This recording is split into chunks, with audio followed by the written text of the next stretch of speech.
할렐루야. 우리 삶 가운데 하나님의 은혜가 차고 넘치기를 소망합니다. 지난주 제가 갑작스럽게 안 보였는데 어떻게 당황하셨습니까? 여러분들 많은 걱정과 근심 또 많은 기도 너무나 감사합니다. 두 번째로 코로나에 걸리고 보니까 참 여러 생각이 들더라고요.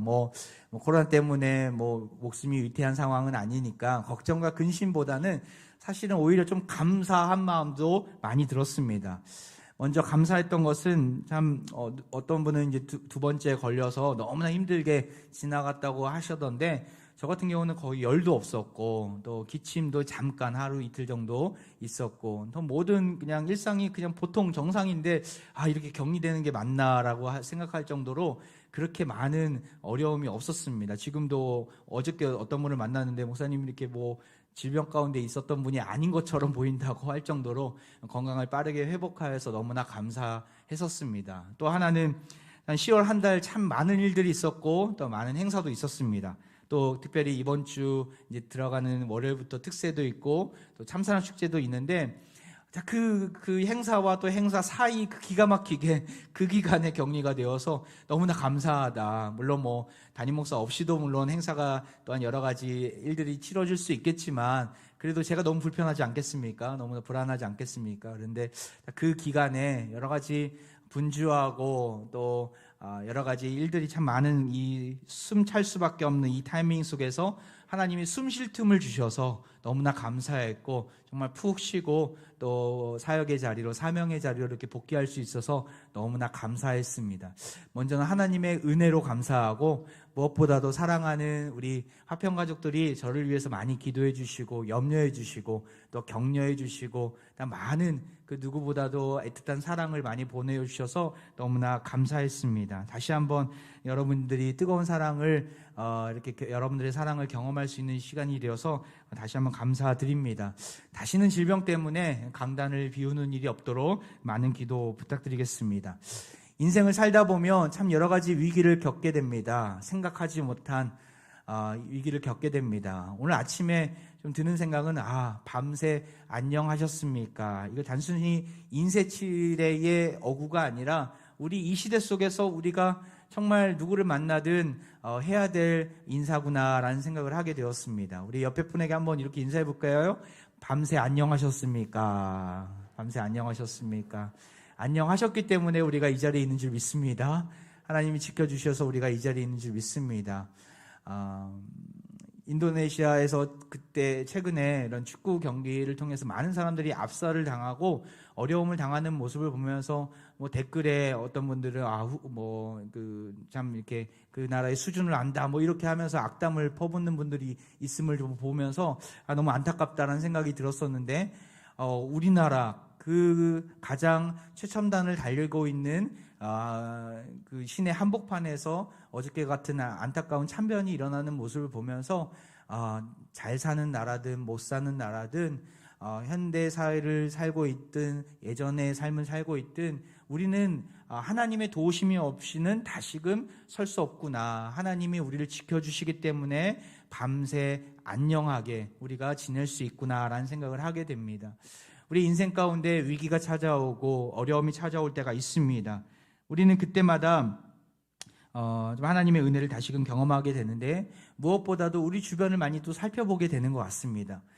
특별히 평소에는 잘 해주더라도 위기를 당하거나 어려움을 당할 때 힘없다고 우리를 떠나는 사람들이 또 있음을 또 보게 됩니다. 위기일 때일수록 옆에 있어야 그가 진짜 친구이고 또한 같은 편임을 우리는 알게 됩니다.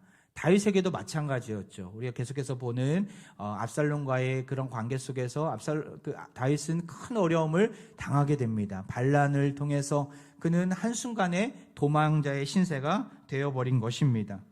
평소에는 다윗을 모두가 칭송하고 우러러 보면서 다윗 왕 곁에 함께 있기를 바랬지만, 다윗이 도망자의 신세가 되고 압살롬이 떠오르는 샛별처럼 왕으로 등극하게 되면서 많은 이스라엘 백성들 민심이 압살롬에게 향하게 됩니다. 그때 다윗의 마음은 어땠을까요? 많이 무너졌을 것입니다. 내가 여태까지 쌓아왔던 명성이 하루아침에 물거품이 되는 모습을 보면서 다윗은 많이 실망했을 것입니다. 우리도 마찬가지죠. 그런 위기를 당할 때에 우리가 붙잡아야 될 마음은 무엇입니까? 사람을 의지해서는 안 됩니다. 사람을 바라보아서는 우리가 낙심하고 낭망의 자리에 있게 됩니다. 우리가 하나님을 바라보아야, 하나님을 의지해야 낙심하지 않고 우리는 잘 버틸 수 있는 것이죠. 다윗도 압살롬의 반란으로 인해서 하루아침에 도망자의 신세가 되어버리지만 그와 함께 있는 자들과 함께 하나님을 바라보면서 묵묵히 버텨나가고 있습니다. 그때에 바르실레가 그와 함께 하게 됩니다. 오늘 본문에 나온 바르실레, 다윗에게 있어서 아군입니까? 적군입니까? 오늘 본문을 이해하려면 사무엘하 17장 말씀을 우리는 함께 보아야 합니다. 다윗은 압살롬을 피해서 요단강을 건너서 마하나임이라는 곳에 이르게 됩니다. 그 마하나임이라는 곳은 길르앗 지방에 있는 한 도시였습니다. 야반 도주하듯이 왕궁에서 피신해 나온 이 다윗에게는 아무것도 가진 게 없었겠죠. 또한 요단강을 건넜기 때문에 최소한의 물품만 가지고 있었을 것입니다. 그때에 이 다윗의 군대가 이 마하나임에서 압살롬과의 큰 군대와 함께 전쟁을 치르기 직전에 다윗의 상황은 말이 아니었습니다. 먹을 것도 없었고 쓸 것도 없었고 당장 어떻게 싸워서 이겨야 될지 막막했을 것입니다. 그때 다윗을 도와주었던 자들이 있었습니다. 이것이 사무엘하 17장 말씀에 나오는데요. 잠깐 한번 볼까요? 27절부터 29절 말씀에 다윗이 마하나임에 이르렀을 때 암몬 작속에게 속한 라팟 사람 나하스의 아들 소비와 로데벨 사람 암미엘의 아들 마길과 로글림 길라 사람 바르실레가, 여기 바르실레가 나와요. 이 바르실레가 다윗에게 무엇을 주었는지 아십니까? 28절에 보면 다양한 물품과 음식을 줍니다. 침상도 주고 대야, 질그릇, 밀, 보리, 밀가루, 볶은 곡식, 콩팥, 볶은 녹두, 다양한 음식을 통해서 그에게 힘을 주고 또한 그가 전쟁에서 싸울 수 있도록, 또한 다윗의 군대가 버틸 수 있도록 도와준 것이죠. 29절에도 꿀, 버터, 또한 양, 치즈, 다양한 음식들을 통해서 다윗과 그와 함께 있는 백성들에게 먹이는 일을 감당하게 됩니다. 성경이 이렇게 장황하게 다 설명하는 이유가 무엇입니까? 이것이 사실이라는 거예요. 역사적 사실이라는 거예요. 우리가 눈여겨보아야 될 배상은 이 바로 바르실레 이 사람입니다. 그는 길르앗에 살고 있던 자였고 다윗을 많이 도와주었던 자였습니다. 그의 도움과 또한 많은 백성들의 또한 도움으로 인하여서 다윗은 이 마하나임에서 대승을 경험하게 됩니다. 전쟁에서 승리를 경험하게 되는 것이죠. 우리가 지난 시간까지 보았던 그 압살롬과의 전투를 우리는 알고 있습니다. 그리고 나서 이 대승을 겪고 나서 다시 그가 예루살렘 성에 이제 들어가려는 이 찰나에 이 바르실레를 만나게 됩니다. 그때의 바르실레의 모습은 어떠합니까? 32절 말씀 같이 한번 읽어볼까요? 시작. 바르실레는 매우 늙어 나이가 80세라. 그는 큰 부자이므로 왕이 마하나임에 머물 때에 그가 왕을 공개하였더라. 그는 나이가 아주 많은 자였습니다. 바로 자그마치 80세나 되는, 지금으로 치면 당시 80세니까 지금으로 치면 거의 한 110세 이상 되는 분이었겠죠. 하지만 그럼에도 그는 총기가 가득했고 하늘을 찌를 듯한 그 압살롬의 권세 앞에 결코 흔들린 자가 아니었습니다. 만약 그가 다윗을 도와줄 때 그것이 압살롬과 그의 세력에게 발각이 됐다면 그와 그의 가문은 몰살당했을지도 모릅니다. 그만큼 위험한 일이었습니다. 하지만 그럼에도 바르실레는 두려워하지 않고 다윗과 그 군대를 온 힘을 다해 섬겼고 도와준 것이죠. 그가 다윗을 도와줬던 이유가 무엇입니까? 그가 나이가 많았기 때문에 어떠한 정치공학적으로 또한 그 처세술이 능해서 다윗을 붙잡은 것입니까? 다윗의 줄은 아주 튼튼한 동아줄이고 압살롬의 줄은 아주 썩은 동아줄이기 때문에 다윗을 붙든 것입니까? 정치적인 이유로 어떠한 이득을 취하기 위해서 다윗을 도와준 게 아닙니다. 어떻게 할 수 있습니까? 바로 오늘 본문 말씀을 보면 그가 어떻게 대응하고 있는가를 보면 알 수 있어요. 다윗을 만나자마자 그는 무엇을 요구하지 않습니다. 다윗은 오늘 본문에서 너무나도 많이 자신을 도와주었던 이 바르실레에게 너무나 고마워서 그를 예루살렘에 데려가고자 했습니다. 예루살렘에 가서 남은도 편안하게 내가 온 힘을 다해 당신을 공개할 테니까 편안하게 지내면 좋겠다라고 하면서 이 생명의 은인인 바리실레를 다윗은 붙잡고자 했습니다. 그때 바리실레가 뭐라고 대답합니까? 35절 말씀인데요. 같이 한번 읽어볼까요? 시작. 내 나이가 이제 80세라 어떻게 좋고 흉한 것을 분간할 수 있사오며 음식의 맛을 알 수 있사오리이까. 이 종이 어떻게 다시 노래하는 남자나 여인의 소리를 알아들을 수 있사오리이까. 어찌하여 종이 내 주 왕께 아직도 누를 끼치리이까. 참 재미있는 표현이 나옵니다. 자신이 연로하기 때문에 뭘 봐도 좋은 줄 모르겠다라는 거예요. 뭘 먹어도 맛있는 줄 모르겠다라는 거예요. 나이가 많이 들었기 때문에 잘 알아듣는 것도 참 쉽지 않다라고 하면서 나는 왕에게 누를 끼치고 싶지 않습니다라고 지금 바르실레는 정중하게 다윗의 요청을 거절하게 됩니다. 그리고 나서 37절에 보면 청하건대 당신의 종을 돌려 보내옵소서. 내가 내 고향의 부모의 묘 곁에서 죽으려 하나이다. 나는 고향에 그냥 남겠습니다. 이 길르앗 땅에 그냥 살겠습니다. 라고 아무런 대가를 요구하지 않는 바르실레의 모습을 우리는 보게 됩니다. 그가 이렇게 아무런 대가를 요구하지 않는 순수한 섬김을 가진 이유가 무엇입니까? 다윗을 이토록 온 힘을 다해 섬겼던 이유가 무엇입니까? 조금 더 구체적으로 살펴보면요. 36절에 한 단어를 보면 알 수 있습니다. 당신의 종은 왕을 모시고 요단을 건너려는 것뿐이거늘 왕께서 어찌하여 이 같은 상으로 내게 갚으려 하시나이까. 무슨 말입니까? 나는 당신의 종이라는 거예요. 나는 당신의 종이라는 거예요. 그리고 당신은 나의 왕이라고 설명하고 있습니다. 한 번이 아닙니다. 우리가 살펴보진 않겠지만 34절에 보면 어찌 왕과 함께, 35절에 이 종이 내 주 왕께, 37절에 당신의 종을 돌려 보내옵소서. 나 자신을 종이라고 가리키는 바리실레의 모습을 우리는 보게 됩니다. 다윗을 향해 당신은 나의 영원한 왕입니다라고 고백하고 있는 그의 모습을 보게 됩니다. 그는 자신의 정체성을 분명하게 알았다라는 것이죠. 다윗을 배신한 자들은 더 이상 다윗을 왕으로 섬기지 않았기 때문에, 왕으로 보지 않았기 때문에 배신한 겁니다. 하지만 바르실레만큼은 다윗이 비록 도망자의 신세였고 아들로부터 쫓김당하는 그러한 안타까운 현실 가운데 있었지만 한 번 왕은 영원한 왕이다. 하나님이 세우신 왕은 나의 왕이다라는 믿음의 고백을 가지고 그를 끝까지 섬기고 온 힘을 다해 그를 위해 공개했던 것입니다. 그리고 나 자신은 당신의 무익한 종입니다라고 그는 고백했다라는 것이죠. 그것을 알았기 때문에 어떤 대가를 보장하지 않더라도, 또 어떤 대가를 원하지 않더라도 온 힘을 다해 내가 가진 축복들을 나누는데, 또한 섬기는데 힘썼다라는 것입니다.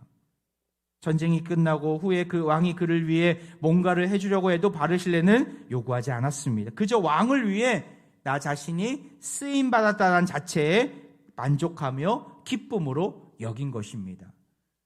이 바르실레의 모습은 이 땅의 교회 안에서 성도라는 이름을 가지고 나아가는 모든 백성들이 가져야 될 모습인 줄 믿습니다. 이 바르실레의 모습, 무익한 종임을 알고 왕 대신 다윗을 위해, 왕 대신 하나님을 위해 온 힘을 다해 베풀고 나누는 일에 힘쓰는 이 아름다운 모습은 우리가 가져야 될 모습인 것이죠. 예수님이 이 땅 가운데 왜 오셨습니까? 어떤 왕의 자리에서 군림하려고 오셨습니까? 어떤 우리를 자기의 마음대로 다스리려고 오셨습니까? 예수님은 그렇게 말씀하지 않으십니다. 마태복음 20장 28절 같이 읽어볼까요? 시작. 인자가 온 것은 섬김을 받으려 함이 아니라 도리어 섬기려 하고 자기 목숨을 많은 사람의 대속물로 주려 함이니라. 예수님이 이 땅 가운데 오신 이유가 무엇입니까? 섬김을 받기 위해서, 어떤 상석에 앉기 위해서, 사람들을 위에 군림하려고 이 땅 가운데 오셨습니까? 아니라는 거예요. 섬기려고, 베풀려고, 심지어는 나의 목숨조차 많은 사람들을 구원하기 위한 대속물로 주려고 이 땅 가운데 오신 것이죠.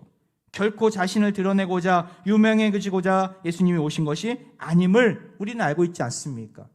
하나님의 사랑을 구해안에 내주시려고 우리를 사랑하시고 자기 물과 피를 쏟아내시고 십자가를 지신 예수님, 그 은혜와 사랑을 우리는 대가 없이 받은 자들 아닙니까? 대가 없는 사랑을 우리는 경험한 자들입니다. 이 대가 없는 사랑을 경험한 자로서 마땅히 우리 또한 대가 없이 베풀고 나누고 섬기는 일에 힘써야 하는 것입니다. 이것을 예수님이 정확한 정체성을 우리에게 알려주셨어요. 누가복음 17장 10절 말씀이죠. 같이 읽어보겠습니다. 시작. 이와 같이 너희도 명령받은 것을 다 행한 후에 이르기를 우리는 무익한 종이라. 우리가 하여야 할 일을 한 것뿐이라 할지니라. 무익한 종이라. 우리가 하여야 할 일을 한 것뿐이라. 누구의 고백이 되어야 되겠습니까? 어떤 다른 사람의 고백, 어떤 큰 일을 한 사람의 고백이 아니라 나의 고백이 되어야 되는 줄 믿습니다. 우리 여러분의 고백이 되어야 되는 줄 믿습니다. 나는 무익한 종입니다. 내가 아무리 애써도 하나님이 베푸신 그 사랑과 그 은혜는 다다르지 못합니다. 그것을 갚지 못합니다. 주님이 베푸신 그 사랑과 그 은혜를 아는 자로서 나는 마땅히 내가 해야 될 일을 한 것뿐입니다. 가장 총무로서, 또한 안수집사, 장로, 권사로서 내가 마땅히 해야 될 일을 한 것뿐입니다. 주님께서 나에게 하라고 하신 일을 한 것뿐입니다. 주님, 나는 무익한 종입니다. 우리는 고백할 수 있어야 하는 것이죠. 바르실레는 그러한 고백을 가지고 지금 다윗 왕을 위해서 섬기고 헌신했던 것입니다. 주의 일을 하다 보면 참 서운할 때가 있습니다. 알아주지 않을 때, 남들로부터 인정받지 못할 때, 나만 열심히 일하는 것 같고 나만 잘 챙기지 못하는 때가 있을 때 우리는 심각한 좌절과 낙심을 경험하게 됩니다. 이런 낙심 가운데, 좌절 가운데 있는 분들이 있습니까? 사람들은 알아주지 못하더라도 주님은 여러분들의 고생하는 것, 여러분들이 애쓰는 것, 여러분들이 헌신하고 섬기는 것 알아주신 줄 믿습니다. 우리가 믿음으로 고백해야 되는 것이 무엇입니까? 주님은 나의 왕이십니다. 나는 주님이 하라고 하신 것을 한 것뿐인, 그것을 아는 무익한 종입니다. 이렇게 믿음으로 고백할 때 우리는 좌절과 낙심의 자리에서 일어날 수 있는 것이죠. 제가 아파 보니까, 일주일 동안 격리되어 보니까 알겠더라고요. 내가 있는 자리, 제가 있는 자리가 얼마나 귀한지, 얼마나 감사한지. 이렇게 육신이 연약하고, 이렇게 부족함이 많고, 이렇게 연약함이 투성인 자를 하나님이 쓰시겠다고 불러주시고 세워주시고 또한 하나님의 영광을 드러낼 수 있는 자리로 이끌어주시니까 얼마나 감사한지. 그래서 격리기간이 끝나고 많은 분들을 또 만나게 되고, 또 어제 같은 경우는 장례식, 결혼식, 참 많은 분들에게 함께 울고 또 함께 즐거워하는 자리에 함께 서게 되니까 얼마나 감사한지 모르겠더라고요. 여러분들은 어떠한 인생길을 사시겠습니까? 나 자신에게 만족하는 인생 되지 마시고 하나님 마음에 만족하는 인생 되시길 바랍니다. 하나님, 주님은 나의 왕이십니다. 나는 주님의 무익한 종입니다. 이것을 가졌을 때 우리는 사람을 보지 않고 주님을 바라보며 그 어떤 상황 속에서도, 그 어떤 위기 속에서도 우리는 계속 베풀고 나누고 복의 통로로 쓰임받게 될 줄 믿습니다. 바르실레의 이야기는 여기서 끝나지 않습니다. 바르실레의 순수한 섬김은 더욱더 아름다운 결말로 이끌어냅니다. 예루살렘 성으로 가자는 다윗의 말을 정중히 거절하고 나서 그는 한 가지, 정말 아쉬워하는 다윗에게 한 가지 부탁을 하게 됩니다. 37절 중반절부터 이런 말씀이 있어요. 그러나 왕의 종 김함이 여기 있사오니 청하건대 그가 내 주 왕과 함께 건너가게 하시옵고 왕의 처분대로 그에게 베푸소서 하니라. 여기 보면 김시성을 가진 한 사람이 나옵니다. 이것이 김시성은 아니겠지만 김함이라는 사람이었어요. 이 김함은 바르실레의 아들입니다. 아들. 자신의 고향에 남아서 고인이 된 부모 곁을 지키겠다라고 하지만 자신의 아들은 다윗이 허락한다면 다윗성에 가서 함께 지냈으면 좋겠습니다. 다윗에게 자신의 아들을 데려가 달라고 부탁을 하게 됩니다. 자신은 연로해서 다윗 왕국에 못 들어가지만 아들만큼은, 또한 그 후손들만큼은 하나님 나라에 더욱더 적극적으로 참여하게끔 동참시킨 것인 것이죠. 그리고 기맘은 다윗을 따라 요단을 건너서 예루살렘 성에 입성하게 됩니다. 그 이후에 기맘은 어떻게 됐을까요? 다윗의 유언에 보면 솔로몬 왕 앞에서 앞으로 너가 나라를 다스릴 때 이 사람은 조심하고 이 사람은 잘 대우해 줘라 라고 유언을 남기게 되는데, 그때 기맘이라는 이름이 등장하게 됩니다. 열왕기상 2장 7절에 보면 그 이름이 아니라 바르실레의 아들들 안에 포함되어 있는데요, 마땅히 길르앗 바르실레의 아들들에게 은총을 베풀어 그들이 내상에서 먹는 자 중에 참여하게 하라. 내가 내 형 압살롬의 낯을 피하여 도망할 때에 그들이 내게 나왔느니라. 다윗이 죽음을 앞두고 가장 핵심적인 또한 유언을 남기지 않습니까? 그때에 바르실레의 자손들이 이야기가 들어갑니다. 바르실레의 섬김을 통해서 그 아들들이 다윗 성에 함께하게 되었는데, 그 중에 기맘도 포함됐겠죠. 그 후손들도 포함됐겠죠. 모든 자녀손들을 통칭해서 바르실레의 아들들이라고 통칭하면서 은총을 베풀어 달라, 그들이 내 성에서 먹는 자 중에 참여하게 하라라고 부탁을 하게 됩니다. 그 왕의 상 안에서 같이 먹고 마시는 자리가 어떤 자리입니까? 예전에 무비모셋, 저희가 함께 말씀을 나누었을 때 제가 설명을 드렸었는데, 함께 먹고 마시는 자리에 참여한다는 것은 국정에 참여한다는 거예요.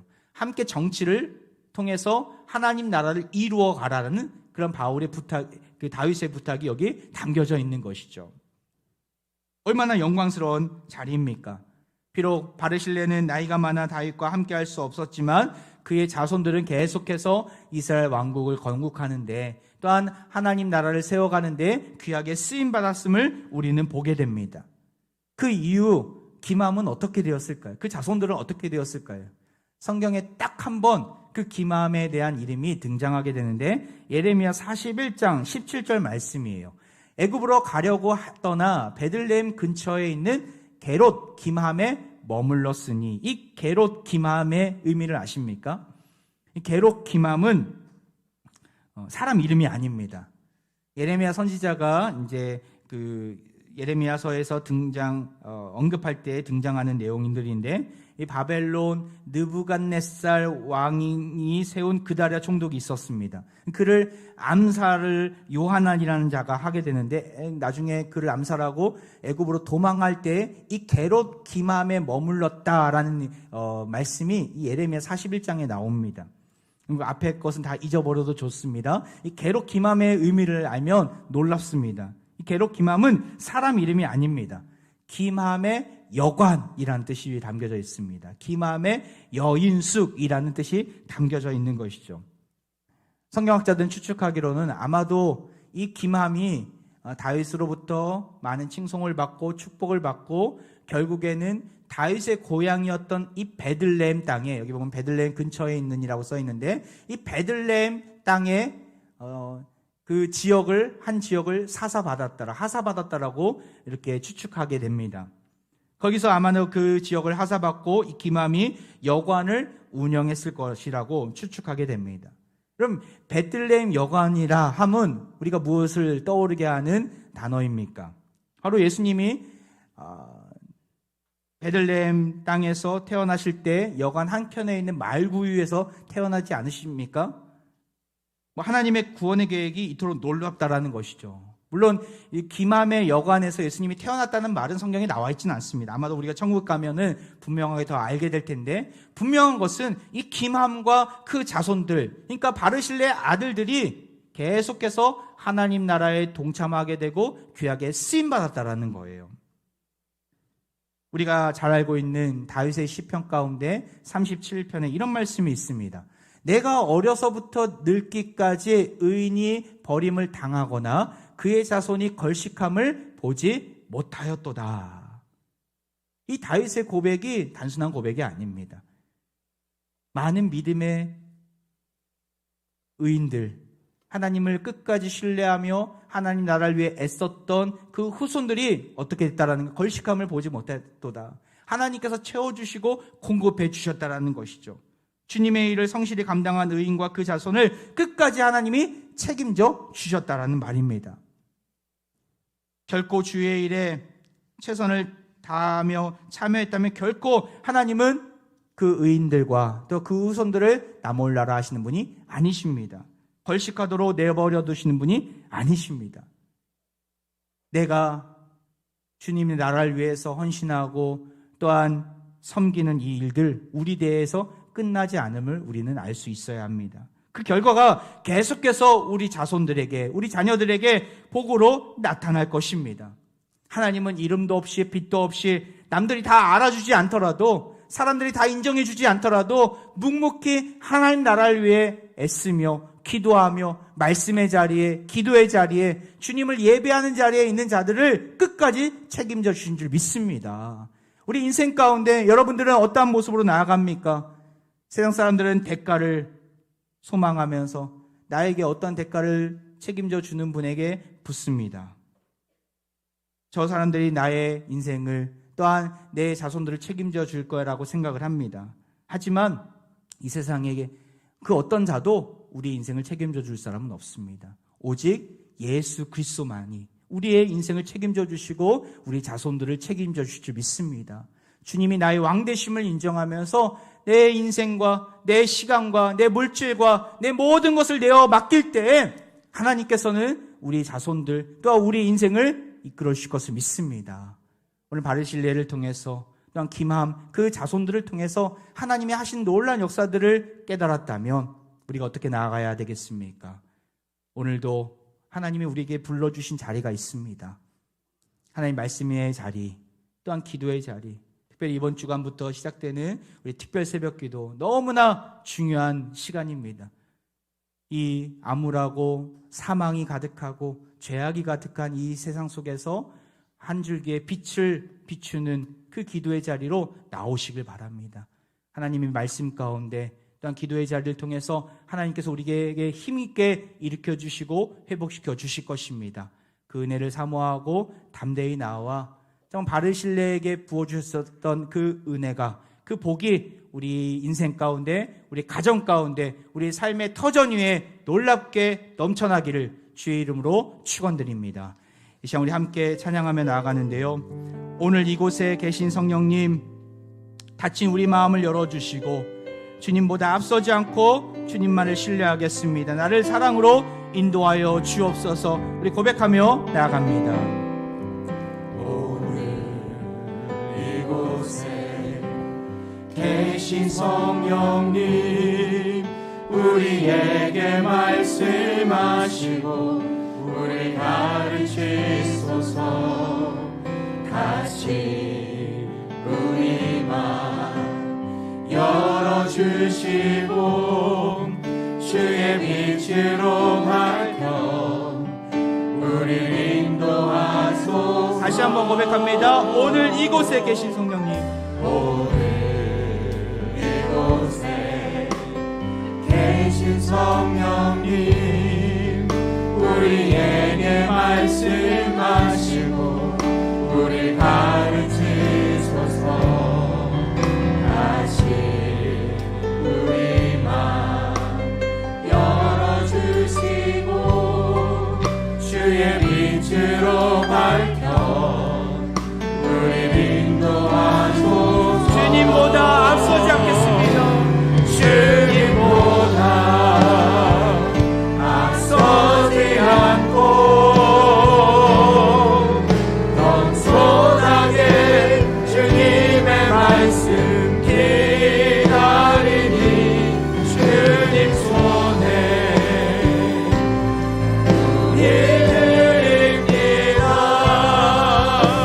사랑으로 인도하소서. 마지막으로 주님보다 앞서지 않겠습니다.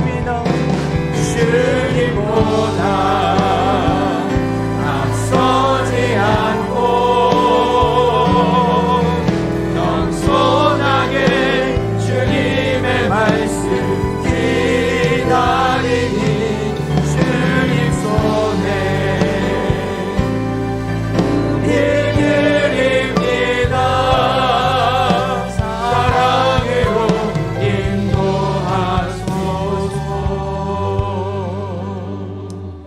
우리의 섬김과 헌신을 기억하시는 하나님을 찬양합니다.